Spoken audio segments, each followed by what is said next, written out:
ഇന്ന് 2024 ഏപ്രിൽ മാസം 20-ാം തീയതി ഈ പോങ്ങൻ്റെ ചാനൽ ജീവിതം ആരംഭിച്ചതിന് ശേഷം ആദ്യമായിട്ടാണ് ഇത്രയും സമാധാനമായി സ്വസ്ഥമായി ഞാൻ നിങ്ങൾക്ക് മുന്നിൽ എന്തെങ്കിലും ഒരു കാര്യം പങ്കിടാനായി വന്നിരിക്കുന്നത്. അതിൻ്റെ കാര്യം എന്താണെന്ന് വെച്ച് കഴിഞ്ഞാൽ, വളരെ ആത്മാർത്ഥമായിട്ട്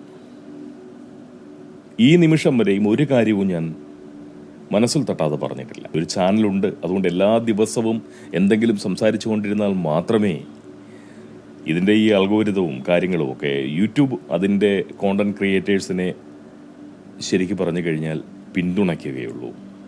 നമ്മൾ നിരന്തരം വീഡിയോകൾ ഇങ്ങനെ സമർപ്പിച്ചു കൊണ്ടിരിക്കണം യൂട്യൂബിന്. അപ്പോൾ മാത്രമാണ് യൂട്യൂബ് വളരെ ആത്മാർത്ഥമായിട്ട് നമ്മളെ തിരിച്ചും പരിഗണിക്കുകയുള്ളൂ. ഞാൻ പക്ഷെ അങ്ങനെ എന്തെങ്കിലും ഒന്ന് പറയാൻ വേണ്ടി പറയാറില്ല. ഒരു ചാനലുണ്ട്, അതുകൊണ്ട് എല്ലാ കാര്യത്തിലും ഇപ്പോൾ വീക്കെൻ്റെ ഒരു കഥാപാത്രം പറയില്ല, ഇടപെട്ട് കളയും എന്ന് പറയുന്നത് പോലെ എന്തിലും അങ്ങോട്ട് ഇടപെട്ട് കളയുക എന്ന് പറയാൻ മാത്രമുള്ള ഒരു വിവരമുള്ള ഒരാളോ അല്ലെങ്കിൽ അതിന് മാത്രമുള്ള സമയ സമ്പാദ്യമുള്ള ഒരാളോ ഒന്നുമല്ല ഞാൻ. അപ്പോൾ അതുകൊണ്ട് എന്നെ സംബന്ധിച്ച് എൻ്റേതായിട്ടുള്ള പരിമിതികൾക്കകത്ത് നിന്നുകൊണ്ട് എൻ്റെ ഉള്ളിൽ തോന്നുകയും അത് എൻ്റെ സുഹൃത്തുക്കളോട് മാത്രം പങ്കുവെച്ചാൽ മതിയാവാതെ വരികയും ചെയ്ത് കഴിയുമ്പോഴാണ് ഞാൻ കുറച്ചുകൂടി കൂടുതൽ സഹജീവികളിലേക്ക് അത് എത്തിക്കാൻ വേണ്ടിയിട്ടുള്ള ആത്മാർത്ഥമായിട്ടുള്ള പരിശ്രമം എൻ്റെ ഭാഗത്തു നിന്നുണ്ടാവുന്നത്. അതാണ് ശരിക്കും പറഞ്ഞു കഴിഞ്ഞാൽ ഇവിടെയുള്ള വീഡിയോ രൂപങ്ങൾ. നിങ്ങളിൽ പലർക്കും അതൊക്കെ അപ്രസക്തമാണ് എന്ന് തോന്നാമെങ്കിൽ പോലും എന്നെ സംബന്ധിച്ചിടത്തോളം ഞാൻ ഏത് പഴകിയ വിഷയത്തിലും തിരികെ വയ്ക്കുന്നത് എന്തെങ്കിലും ഒരു പുതിയ കാര്യമായിരിക്കും. ഇന്നലെ നടന്ന ഒരു കാര്യത്തെക്കുറിച്ച് ഞാൻ ഇന്ന് പറയുന്നത് നാളെയെ മുന്നിൽ വെച്ചുകൊണ്ട് തന്നെയാണ്. അപ്പോൾ അത് മനസ്സിലാക്കാൻ സാധിക്കുന്ന വളരെ കുറഞ്ഞ ആളുകൾ ഇവിടെയുണ്ട്, കുറഞ്ഞ എണ്ണം ആളുകൾ ഇവിടെയുണ്ട്. അത് പോങ്ങനെ സംതൃപ്തി നൽകുന്ന ഒരു കാര്യവും കൂടിയാണ്. ഇപ്പോൾ സ്വാഭാവികമായിട്ടും ഇപ്പോൾ സൈദ്ധാന്തിക സമത്വം സംഭവിച്ചതിന് ശേഷം മാത്രം എന്തെങ്കിലും സംസാരിക്കാനായിട്ട് ശ്രമിച്ചു കഴിഞ്ഞാൽ ഒന്നും എനിക്ക് പറയാൻ പറ്റാതെ പോകും. കാലം അതിന് അനുകൂലമല്ലാതെ വരും. ഒരു സമൂഹത്തിൽ എത്ര ആളുകളുണ്ടോ അത്രയും വ്യത്യസ്തമായിട്ടുള്ള ബുദ്ധിശക്തിയുമാണ് ഓരോ വ്യക്തികളും പേറുന്നത്. ഒരു സമൂഹം എന്ന് പറയുന്നത് എപ്പോഴും സൈദ്ധാന്തിക സമത്വം പേറുന്ന ആളുകളുടെ ഒരു കൂട്ടമൊന്നുമല്ല, എല്ലാവർക്കും ഒരേ ബുദ്ധിയൊന്നുമല്ല. അപ്പോൾ അതുകൊണ്ട് അങ്ങനത്തെ ഒരു വാശിയുമില്ല. ഞാനൊരു കാര്യം പറയുമ്പോൾ അത് എൻ്റെ ഒരു ബുദ്ധിക്ക് നിരക്കുന്ന രീതിയിലാണ് ഞാൻ സംസാരിക്കുന്നത്. എന്നേക്കാൾ ബുദ്ധി കൂടിയ ആളുകൾക്ക് ഉറപ്പായിട്ട് ചിലപ്പോൾ ഒരു പക്ഷേ ഞാൻ പറയുന്നത് ദഹിച്ചു എന്ന് വരില്ല. അത് എൻ്റെ ഒരു പരിമിതിയല്ല, എൻ്റെ സാഹചര്യത്തിൽ നിന്നുകൊണ്ട് ഞാൻ കാര്യങ്ങളെ അവതരിപ്പിക്കുകയാണ് ചെയ്യുന്നത്. പിന്നെ പ്രസക്തി നഷ്ടം സംഭവിക്കുന്നു എന്നൊക്കെയുള്ള നിരന്തരമുള്ള ഈ വാക്കുകൾ കേൾക്കുമ്പോൾ നിങ്ങൾ എന്തിനാണ് ഇത്രമാത്രം തിരക്കിട്ട് പോകുന്നത്? ഇപ്പോൾ ഒരാഴ്ച മുൻപ് വാർത്തകളിലൂടെ വന്ന് മറഞ്ഞു പോകുന്ന കാര്യങ്ങളാണെങ്കിൽ അത് വീണ്ടും ഒരിക്കൽ കൂടി ഓർമ്മിപ്പിക്കേണ്ടതുണ്ട് എന്ന് എനിക്ക് തോന്നിക്കഴിഞ്ഞാൽ ഞാനത് ചെയ്യും. അതെൻ്റെ സഹജീവികൾക്ക് മുന്നിൽ തീർച്ചയായിട്ടും ഞാനത് ഓർമ്മിപ്പിക്കുക എന്ന് പറയുന്ന ഒരു കാര്യം ചെയ്യാറുണ്ട്. അതെൻ്റെ ഒരു പരിമിതിയാണെങ്കിൽ തന്നെ ആ പരിമിതി അല്ലാതെ ഞാൻ പിന്നെ എന്താണ് എനിക്ക് ചെയ്യാൻ പറ്റുക? എനിക്ക് പറ്റുന്ന സാഹചര്യങ്ങൾക്ക് അനുസരിച്ചിട്ട് മാത്രമാണ് അത് സാധ്യമാകുന്നത്. ഞാൻ നിങ്ങളോട് കാണണം, ഈ വീഡിയോകളൊക്കെ വന്ന് കാണണം, അല്ലെ ഞാൻ സംസാരിക്കുന്ന കാര്യങ്ങളെല്ലാം വന്ന് കണ്ടേ മതിയാകൂ എന്ന് പറയുന്ന നിർബന്ധ ബുദ്ധിയോ അതല്ലെങ്കിൽ അതിൻ്റെ മേൽ ഒരു ഭീഷണിയോ അതല്ലെങ്കിൽ ബാഹ്യ സ്വാധീനമോ ഒന്നും ഞാൻ നിങ്ങൾക്ക് മേൽ ഒരു കാരണവശാലും എടുത്തിട്ടില്ല ഇതുവരെ. എനിക്ക് പറയാനുള്ള കാര്യങ്ങൾ പറയുന്നു, അതെൻ്റെ തൃപ്തിക്ക് വേണ്ടിയാണ് പറയുന്നത്. സ്വാഭാവികമായിട്ടും നിങ്ങൾക്ക് ഇഷ്ടപ്പെടുന്ന കാര്യങ്ങളൊക്കെ തരാൻ എനിക്ക് കഴിയുകയാണെന്നുണ്ടെങ്കിൽ തീർച്ചയായിട്ടും ഞാനങ്ങ് വളരും. ഈ ലോകത്ത് സമൂഹത്തെ അറിഞ്ഞ് പെരുമാറിയിട്ടുള്ള അറിഞ്ഞ് പ്രവർത്തിച്ചിട്ടുള്ള ആളുകൾ മാത്രമാണ് വിജയിച്ചു പോയിട്ടുള്ളവർ അങ്ങനെയുള്ളവരാണ്. ഈ വിജയിക്കണമെന്ന് യാതൊരു നിർബന്ധവുമില്ലാത്തൊരു മനുഷ്യനാണ് പോകാൻ.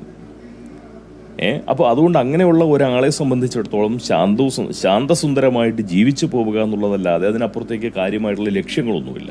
പിന്നെ എന്തുകൊണ്ടാണ് ഞാൻ ഒരിക്കലും ഒരു പാഠം പഠിപ്പിക്കാൻ, സമൂഹത്തെ ഒരു പാഠം പഠിപ്പിക്കാൻ വേണ്ടിയിട്ട് വന്ന ഒരാളല്ല. അതിനായിട്ടല്ല ഞാൻ ചാനൽ തുടങ്ങിയത്.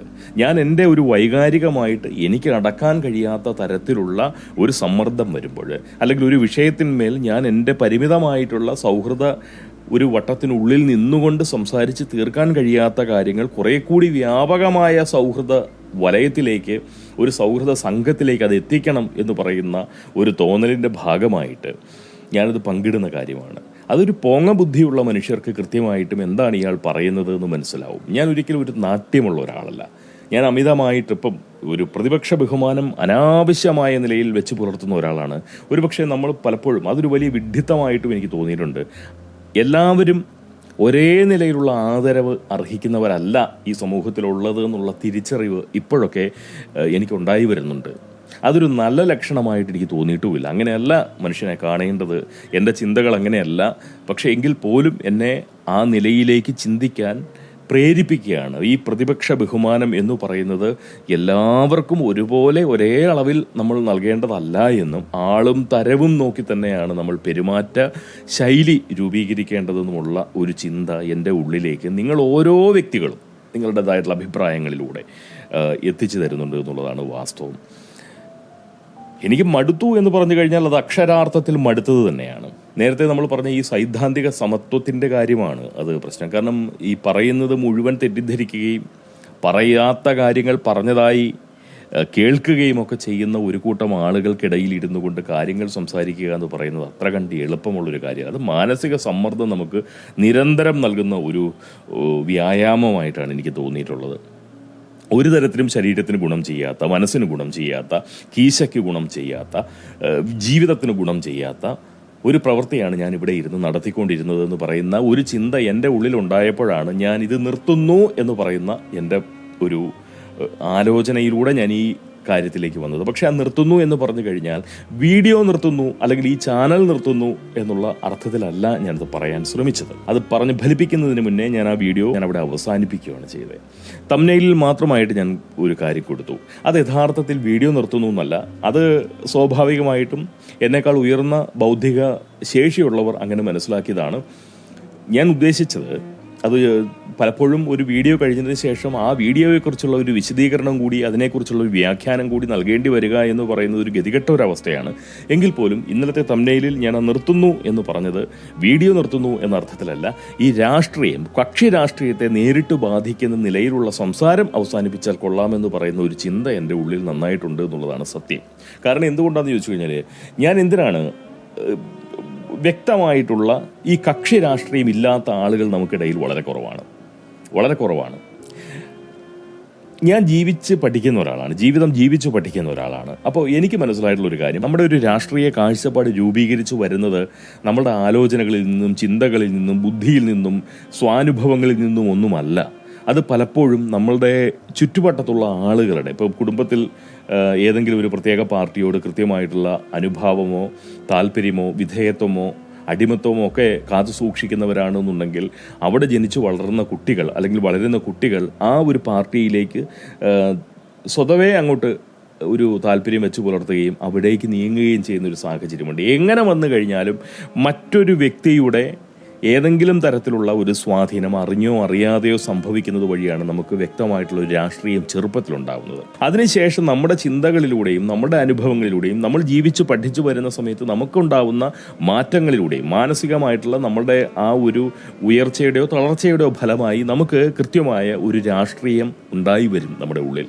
എനിക്ക് അങ്ങനെ ഉണ്ടായി വന്നിട്ടുള്ള രാഷ്ട്രീയം എന്ന് പറയുന്നത്, എനിക്ക് പാരമ്പര്യമായിട്ടോ പൈതൃകമായിട്ടോ അല്ലെങ്കിൽ മാതൃകമായിട്ടോ നമുക്ക് കിട്ടിയിട്ടുള്ള ഒരു രാഷ്ട്രീയമായിരുന്നു കമ്മ്യൂണിസം എന്ന് പറയുന്നത്. എൻ്റെ കുടുംബത്തിലൊക്കെ ഉള്ളവരിൽ ബഹുഭൂരിപക്ഷം പേര് കമ്മ്യൂണിസ്റ്റുകളായിരുന്നു. അപ്പോൾ സ്വാഭാവികമായിട്ടും ഒരു CPM അനുഭാവിയായിട്ട് തന്നെയാണ് ഞാൻ വളർന്നത്. വിദ്യാഭ്യാസ കാലഘട്ടത്തിലെത്തിയപ്പോൾ SFI എന്ന് പറയുന്ന ഒരു സമ്പ്രദായം, ഒരു പാർട്ടി, അത് ഒരു പ്രത്യേക ശൈലി. കാരണം ആ കാലഘട്ടത്തിൽ നമ്മുടെ കൊച്ചായിരിക്കുന്ന കൗമാരകാലത്തൊക്കെ എന്ന് പറഞ്ഞാൽ നമ്മളുടെ ഈ സിരകളിലൂടെയുള്ള രക്തത്തിൻ്റെ ഒഴുക്കിനെ ആശ്രയിച്ചുകൊണ്ട് മാത്രം കാര്യങ്ങളെ മനസ്സിലാക്കുന്ന, എന്തിനേയും ശക്തി കൊണ്ട് മാത്രം നേരിടാൻ ശ്രമിക്കുന്ന ബുദ്ധിയില്ലാത്ത ഒരു കാലഘട്ടമാണ് നമ്മുടെ ഈ കൗമാരം എന്ന് പറയുന്നത്. വിവേകത്തിന് യാതൊരുവിധ സ്ഥാനവുമില്ലാതെ, വകതിരിവിന് യാതൊരുവിധ പ്രാധാന്യവുമില്ലാത്തൊരു കാലം എന്ന് പറയുന്നതാണ് കൗമാരം. കാരണം അവിടെ സ്ഥിരകളിലൂടെ എത്രത്തോളം അളവിൽ ചോരയൊഴുക്ക് നടക്കുന്നുണ്ട് എന്നുള്ളതിനെ ആശ്രയിച്ചുകൊണ്ടാണ് നമ്മൾ നമ്മുടെ ഒരു രാഷ്ട്രീയത്തെയും നമ്മുടെ ജീവിതത്തോടുള്ള കാഴ്ചപ്പാടുകളെയും ഒക്കെ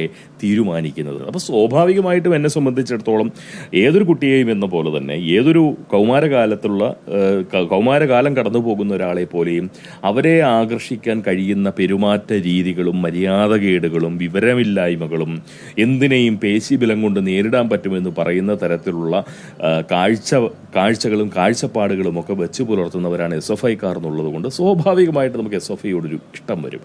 കുറേ കാലം കഴിഞ്ഞ് ജീവിച്ച് പഠിക്കുമ്പോൾ നമ്മളുടെ ബുദ്ധി കൂടുതലായിട്ട് പരുവപ്പെട്ടു വന്ന സമയത്ത് എനിക്ക് മനസ്സിലായി വാസ്തവത്തിൽ ഈ ലോകത്തെ ഏറ്റവും വലിയ പോങ്ങനായി ഞാൻ മാറിയതിൻ്റെ പിന്നിൽ എൻ്റെ ഇടത് ബുദ്ധിയാണ്, അതല്ലെങ്കിൽ ഞാൻ വെച്ച് പുലർത്തിയിട്ടുള്ള ഇടതുവശം ചേർന്നുള്ള എൻ്റെ രാഷ്ട്രീയ കാഴ്ചപ്പാടാണെന്ന് പറയുന്ന ബോധം എൻ്റെ ഉള്ളിൽ വന്നപ്പോൾ ഞാനൊരു നിഷ്പക്ഷ ബുദ്ധിയോടുകൂടി, അല്ലെങ്കിൽ ആ രാഷ്ട്രീയത്തിൽ നിന്നും ഒരു കക്ഷിയെ എടുത്തു മാറ്റിയിട്ട് ജനാധിപത്യം എന്ന് പറയുന്ന ഏറ്റവും മനോഹരമായിട്ടുള്ള ഒരു ചിന്ത എൻ്റെ ഉള്ളിൽ വന്നപ്പോൾ സ്വാഭാവികമായിട്ട് നമ്മൾ ഒരു ജനാധിപത്യവാദിയാവുന്നു.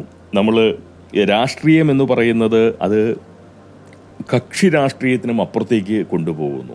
ഒരു ഉദാഹരണം പറഞ്ഞു കഴിഞ്ഞാൽ, ഇപ്പോൾ IPL കാലമാണ്. IPL ഒരു പുതിയ സമ്പ്രദായമാണ് ക്രിക്കറ്റിൻ്റെ. റീൽസ്, ഷോർട്സ് എന്നൊക്കെ പറയുന്നത് പോലെ ക്രിക്കറ്റിൻ്റെ ഒരു ഷോർട്ട് രൂപമാണല്ലോ ഈ പറയുന്ന IPL മത്സരങ്ങൾ. ശരിക്കും പറഞ്ഞാൽ IPL മത്സരങ്ങൾ നമ്മൾ ആസ്വദിക്കുമ്പോൾ നമ്മൾ കളിയാണോ ആസ്വദിക്കുന്നത്, അതല്ല എന്നുണ്ടെന്നുണ്ടെങ്കിൽ ആ ഒരു ടീമിനെയാണോ എന്ന് നമ്മൾ നോക്കുമ്പോൾ ക്രിക്കറ്റിനെ അല്ല ശരിക്കും പറഞ്ഞു കഴിഞ്ഞാൽ നമ്മൾ ആസ്വദിക്കുന്നത്. നമ്മൾ ഓരോ ടീമായി മാറുകയാണ് ചെയ്യുന്നത്. എനിക്കിപ്പോൾ ചെന്നൈ ടീമിനോടാണ് ഇഷ്ടമെന്നുണ്ടെങ്കിൽ മറ്റൊരാൾക്ക് രാജസ്ഥാൻ റോയൽസിനോടാണെന്നുണ്ടെങ്കിൽ, ഇങ്ങനെ ഏത് ടീമായാൽ പോലും നമ്മളുടെ ടീമിൻ്റെയോ ഒരു കളിക്കാരൻ്റെയോ പേരിലാണ് നമ്മൾ ക്രിക്കറ്റിനെ മനസ്സിലാക്കുകയും ആസ്വദിക്കുകയും ചെയ്യുന്നതെങ്കിൽ ഒരിക്കലും ക്രിക്കറ്റ് ആസ്വദിക്കുന്നില്ല. നമ്മളുടെ വ്യക്തിപരമായിട്ടുള്ള മനോഭാവത്തെയോ വ്യക്തി താല്പര്യങ്ങളെയോ അനുസരിച്ചിട്ടാണ് നമ്മൾ ആ ക്രിക്കറ്റ് കാണുന്നത്. അതായത് മനോഹരമായി ആര് കളിക്കുന്നോ അവർ ജയിക്കണം എന്നുള്ളത് ഒരിക്കലും നമ്മുടെ ഉള്ളിലേക്ക് വരില്ല. നമുക്കിഷ്ടപ്പെടുന്ന ടീം ജയിക്കുന്നതാണ് നമുക്ക് സന്തോഷം നൽകുന്നത്. ക്രിക്കറ്റിനെ ആസ്വദിക്കാൻ തീരുമാനിക്കുകയാണെന്നുണ്ടെങ്കിൽ അവിടെ ഒരു കളിക്കാരനുണ്ടാവാൻ പാടില്ല, അവിടെ ഒരു ഇഷ്ട ടീം ഉണ്ടാവാൻ പാടില്ല. പകരം ക്രിക്കറ്റാണ് ഇഷ്ടമെങ്കിൽ തീർച്ചയായിട്ടും ഈ ദിവസം ഏറ്റവും നന്നായി കളിക്കുന്ന ആരോ അവരാണ് നമ്മളുടെ ഇഷ്ടപ്പെട്ട കളിക്കാരനാവേണ്ടത്. പക്ഷെ നമുക്ക് എത്രത്തോളം അത് സാധിക്കുന്നുണ്ട്? ഒരിക്കലും പറ്റുന്നില്ല. അപ്പോൾ ഇത് നമുക്ക് കഴിയണമെന്നുണ്ടെങ്കിൽ ക്രിക്കറ്റിനോടായിരിക്കണം നമ്മളുടെ ഇഷ്ടം, അല്ലേ? ഈ ക്രിക്കറ്റിനോട് ഇങ്ങനെ ഇഷ്ടമുണ്ടാകുന്നുണ്ടെങ്കിൽ മാത്രമേ നമുക്ക് ടീമിനും അല്ലെങ്കിൽ ഒരു കളിക്കാരനും അപ്പുറത്തേക്ക് നമുക്ക് ക്രിക്കറ്റിനെ സ്നേഹിക്കാൻ പറ്റൂ. ക്ഷമിക്കണം. ഇത് തന്നെയാണ് രാഷ്ട്രീയത്തിൻ്റെ കാര്യത്തിലും. നിങ്ങൾ ഒരു NDA മുന്നണിയുടെ ഭാഗം, അല്ലെങ്കിൽ UPAയുടെ, അല്ലെങ്കിൽ ഇപ്പോൾ ഇന്ത്യ സഖ്യത്തിൻ്റെ ഭാഗം, ഇങ്ങനെ ഏതെങ്കിലും ഒരു മുന്നണിയുടെയോ രാഷ്ട്രീയ കക്ഷിയുടെയോ ഏതെങ്കിലും ഒരു നേതാവിൻ്റെയോ മാത്രം ഇഷ്ടക്കാരനായിട്ട് നമ്മൾ നിൽക്കുകയാണെന്നുണ്ടെങ്കിൽ നമ്മൾ ഒരിക്കലും രാഷ്ട്രത്തെക്കുറിച്ച് ആലോചിക്കുകയില്ല, രാഷ്ട്രത്തെ പരിഗണിക്കുകയില്ല. ഇതാണ് സത്യാവസ്ഥ എന്ന് പറയുന്നത്, അല്ലേ? എനിക്ക് തോന്നുന്നു. ശരിയാണെന്നല്ല ഞാൻ പറയുന്നത്, എൻ്റെ ചിന്ത ഇങ്ങനെയാണ്. അല്ലെങ്കിൽ ഇങ്ങനെയുള്ള ഒരു ചിന്ത എൻ്റെ ഉള്ളിലേക്ക് വന്ന സമയം മുതലാണ് ഞാൻ കുറെ കൂടി പക്ഷമില്ലാത്ത രീതിയിൽ സംസാരിക്കാൻ ശ്രമിച്ചു തുടങ്ങിയത്. എനിക്ക് പക്ഷമില്ല, പക്ഷേ ഇല്ലാത്ത രീതിയിൽ ശ്രമിക്കുന്നു എന്ന് പറഞ്ഞു കഴിഞ്ഞാൽ എനിക്ക് ശരിയെന്ന് തോന്നുന്ന കാര്യങ്ങൾ പറയുമ്പോൾ ആ ശരി ആ വിഷയത്തിന്മേൽ നിൽക്കുന്നത് BJPയുടെയോ അല്ലെങ്കിൽ സംഘപരിവാറിൻ്റെയോ ഭാഗത്താണെന്നുണ്ടെങ്കിൽ എന്നെ സംഘി എന്ന് വിളിക്കുന്നത് കേൾക്കുമ്പോൾ എനിക്ക് അത്ഭുതം തോന്നുന്നു. എത്രത്തോളം ദുർബലമായിട്ടുള്ള ചിന്താഗതിയുള്ള ഒരാൾക്കൂട്ടമായിട്ടായിരിക്കും അങ്ങനെ എന്നെ ആ നിലയിൽ കാണുന്നത്. ഒരു അഭിപ്രായത്തിൻ്റെ പേരിൽ ഒരു രാഷ്ട്രീയത്തോട് എന്നെ അഭിപ്രായത്തിൻ്റെ പേരിൽ അടയാളപ്പെടുത്തുക എന്ന് പറയുന്നത് ക്രൂരതയാണെന്ന് വിശ്വസിക്കുന്ന ഒരാളാണ്. പൗരത്വ ഭേദഗതി എന്ന് പറയുന്ന ഒരു കാര്യത്തിൽ എൻ്റെ അഭിപ്രായം തീർച്ചയായിട്ടും അത് BJPക്ക് അനുകൂലമായി മാറുന്നു. അത് BJPക്കാരനായതുകൊണ്ടല്ല അത് അനുകൂലമാവുന്നത്, ശരി അവിടെയാണെന്നുള്ളത് കൊണ്ടാണ്. അതിപ്പോൾ ഞാൻ തർക്കിക്കാനോ വിശദീകരിക്കാനോ ഒന്നും നിൽക്കുന്നില്ല. എന്താണ് CAA എന്നുള്ളത് മനസ്സിലാക്കുമ്പോൾ, അതിനെക്കുറിച്ച് വായിച്ചറിയുമ്പോൾ നമ്മുടെ ബുദ്ധി നമുക്ക് പറഞ്ഞു തരും ഇതാണ് ശരി, ഇതാണ് തെറ്റ് എന്നുള്ളത്. അത് നമ്മുടെ സാമാന്യ ബോധമാണ്. ആ സാമാന്യ ബോധം ഉണ്ടെങ്കിൽ ഞാൻ പറയാതെ തന്നെ കാര്യങ്ങൾ മനസ്സിലാക്കും. അതുകൊണ്ട് വിശദീകരിക്കേണ്ട ആവശ്യമില്ല. ഇനി ഞാൻ എത്ര തന്നെ വിശദീകരിച്ചു കഴിഞ്ഞാലും ഒരു സാമാന്യ ബുദ്ധി ഇല്ല എന്നുണ്ടെങ്കിൽ അത് മനസ്സിലാക്കുകയില്ല. എലിയെ സംരക്ഷിക്കാൻ വേണ്ടി ഒരു പരിപാടി നമ്മൾ ആസൂത്രണം ചെയ്യുകയാണ്. എലി വംശനാശം നേരിടുന്നു. പൂച്ചകളുടെ എണ്ണം ഭയങ്കരമായി വർദ്ധിച്ചിരിക്കുന്നു. എലികൾക്ക് യാതൊരുവിധ കിടക്കപ്രതിയുമില്ല. എലികളെല്ലാം തകർന്ന് തരിപ്പണമായി പോകുന്നു, വംശനാശം നേരിടുന്നു എന്ന് പറയുന്ന ഒരു സ്ഥിതിയിൽ എലികളെ സംരക്ഷിക്കാൻ ഒരു ആശയ രൂപം കൊണ്ടുവന്ന് എലികളെ സംരക്ഷിക്കാൻ ആരെങ്കിലും ശ്രമിക്കുന്നുണ്ട് എന്നുണ്ടെങ്കിൽ അത് പൂച്ചകളോടുള്ള വിരോധം കൊണ്ടാണ് എന്ന് പറയുന്നതിനകത്ത് എന്ത് യുക്തിയാണുള്ളത്? പൂച്ചകളെയും കൂടി അതിനകത്ത് പങ്കെടുപ്പിക്കണം എന്ന് പറയുന്നതിനകത്ത് എന്ത് ബുദ്ധിയാണുള്ളത്? എലികളെ കുറിച്ചാണ് പറയുന്നത്, എലികളെക്കുറിച്ചാണ് ചിന്തിക്കുന്നത്. എലികളുടെ ആ വംശം ഇല്ലാതായി പോകുന്നതിന് പരിഹാരം കാണാനായിട്ട് ഒരു നീക്കം നടത്തുമ്പോൾ, അതിനോട് അനുകൂലമായിട്ടുള്ള ഒരു സമീപനം സ്വീകരിക്കുമ്പോൾ അത് എലികളെ മാത്രമായിട്ട് ബാക്കിയുള്ള മൃഗങ്ങളെ, മറ്റ് ജീവജാലങ്ങളെ മുഴുവൻ തള്ളിക്കളഞ്ഞതാണ്, അല്ലെങ്കിൽ അവർക്ക് ദോഷമായിട്ട് വരുന്നതാണെന്ന് പറയുന്നത് വിഡ്ഢിത്തം തന്നെയാണ്. ഇതാണ് കുഴപ്പം. സംസാരിക്കുമ്പോഴത്തേക്ക് ഒരുപാട് സംസാരിച്ചു പോകും. ഒരു നിയന്ത്രണമില്ല. നാവിന് മേലെ എനിക്ക് അങ്ങനെ വലിയൊരു നിയന്ത്രണമില്ല. ആവേശഭരിതനായിട്ട് അങ്ങ് സംസാരിക്കുകയാണ് ചെയ്യുന്നത്.